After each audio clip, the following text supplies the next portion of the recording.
Lustig. Salut à tous, je suis super content de vous retrouver sur Lustig TV. Ouais. Ça, c'est mon coup de cœur. C'est pour qui ce coup de cœur? Et pourtant, je suis pas fan de lui. Djokovic. Eh oui, Djokovic, ce joueur de tennis extraordinaire, donc qui vient de remporter le Masters. Non, je suis pas fan parce que moi, je suis un pro Nadal depuis tout petit. Tout le temps, sans arrêt, j'adore Nadal, ce qui dégage.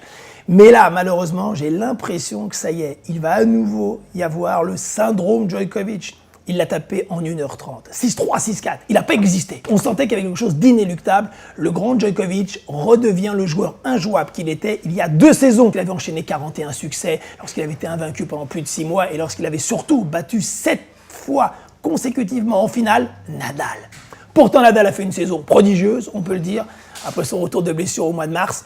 Mais là, pendant les Masters de Londres, il a été en dedans, en deçà. Attention, l'Open d'Australie L'Open d'Australie en janvier sera capital pour la suite de la saison parce que Djoko sera chez lui, il a gagné 4 fois consécutivement cet Open.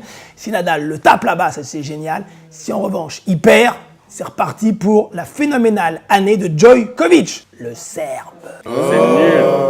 Il fait la tête ce Smiley. Et pourtant je l'aime bien. Le Smiley je l'aime bien, mais surtout qui? Philippe Saint-André. Philippe Saint-André, c'est le coach de l'équipe de France de rugby, bien entendu. Il a été un super ailier pendant 10 ans de l'équipe de France. Généreux, spectaculaire, bref, ce qui ne semble pas paraître lorsqu'il est en conférence de presse.